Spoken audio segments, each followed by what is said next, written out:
A single metal disappearing could quietly break entire industries.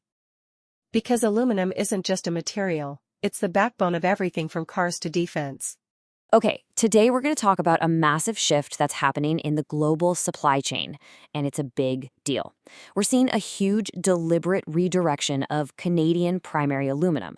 We're talking brand new metal, not recycled scrap, away from the United States. And this isn't just any old material. It's the lifeblood for American aerospace, automotive, and defense industries. To really get what's at stake here, just look at this quote from Warren Buffett. He nails it.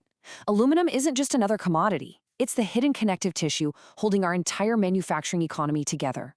And when it suddenly disappears, it doesn't just hurt one industry, it threatens to pull them all down at once.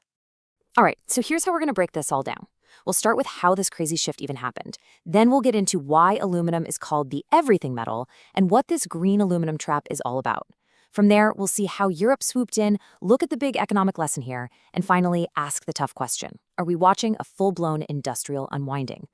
So first things first, let's talk about the sheer scale of this move. This wasn't some minor market correction, a little ripple.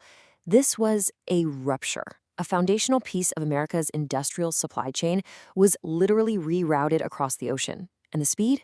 Well, the speed is just shocking. Get this, in just 120 days, that's only 4 months, Canadian aluminum exports to the U.S. just cratered by 28%. Think about that.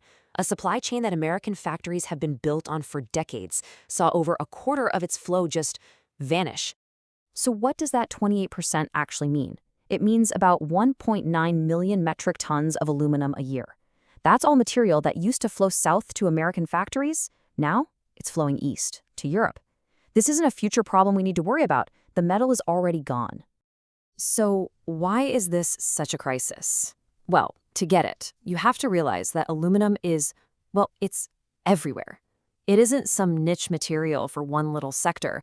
When you lose it, you get immediate bottlenecks across the entire U.S. manufacturing landscape. I mean, we're talking about the body of every Boeing 787, the frame of the Ford F-150, just America's best-selling vehicle, the skin of an F-35 fighter jet. But it's also the phone in your pocket, the server holding your data, the window frames in your house, and the soda can on your desk. See? When you lose your aluminum supply, you don't just lose one industry. You weaken every industry. So the obvious question here is, why can't we just buy this stuff from someone else? China, the Middle East? Well, the answer gets into a very specific quality that makes Canadian aluminum almost impossible to replace. And frankly, it's a strategic trap that America walked right into. And it all comes down to this term green aluminum. And look, this isn't just some marketing gimmick. It's a hard technical spec. Canadian aluminum is made with clean hydroelectric power. And for really important sectors like aerospace and defense, which have these super strict environmental standards, using low-carbon metal isn't just a nice-to-have. It's a mandatory requirement. I mean, this chart says it all. You can see Canada, made with hydropower, has a tiny carbon footprint. Now, compare that to metal from the Middle East, made with natural gas. Or worse, China, made with coal, which is like 4 to 5 times dirtier. Chemically, it might be the same metal, but from a regulatory standpoint, they're not even in the same league. And here's the part that is just unbelievable. The Pentagon's own policies, their own decarbonization roadmap, explicitly names this exact Canadian aluminum as a strategic material. So you had one set of U.S. policies that basically locked our defense industry into this one single source, while another set of policies was making the U.S. market so hostile that the supplier didn't want to sell to us anymore. It's wild. So how did this actually happen? It's easy to think this was some kind of political move, maybe Canada retaliating, but the truth is, it's a lot simpler, and in a way, it's a lot worse. It wasn't politics. It was just business. Canadian companies just took the best offer. And I mean, look at the choice they had. On one hand, the U.S. was offering tariffs, political drama, and just a confrontational relationship. On the other hand, Europe was offering more money, long-term stability with 5 to 10-year contracts, and policies that actually rewarded them for making clean aluminum. It was a no-brainer. And let's be really clear here. This was a knockout bid. European buyers were offering prices between 18 and 23% higher than the American market. And they weren't just buying for today. They signed contracts for the next decade, locking in this critical supply with deals worth billions. American buyers, stuck dealing with a hostile tariff policy, they just couldn't even compete. Now, let's just zoom out for a second, because what we're watching here isn't just some trade squabble.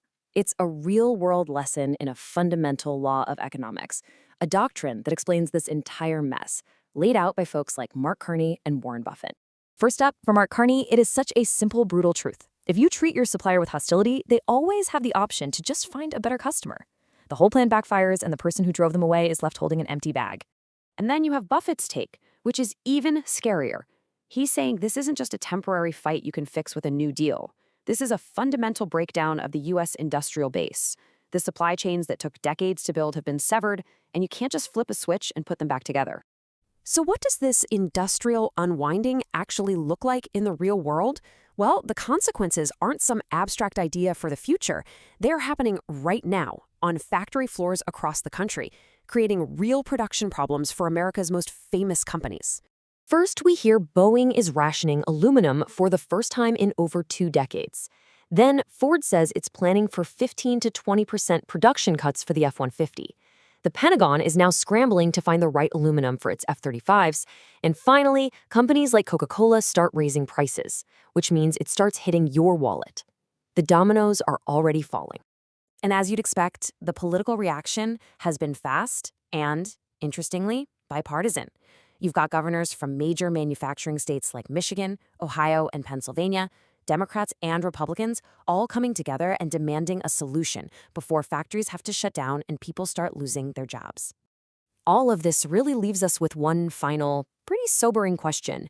When your own government policies chase away the critical materials your whole economy is built on and push them right into the arms of your competitors, you really have to ask, at what point does a trade war waged against your most critical partner become a self-inflicted industrial collapse? So the real danger isn't price, it's losing access altogether. Subscribe to understand the shifts that are reshaping the global economy.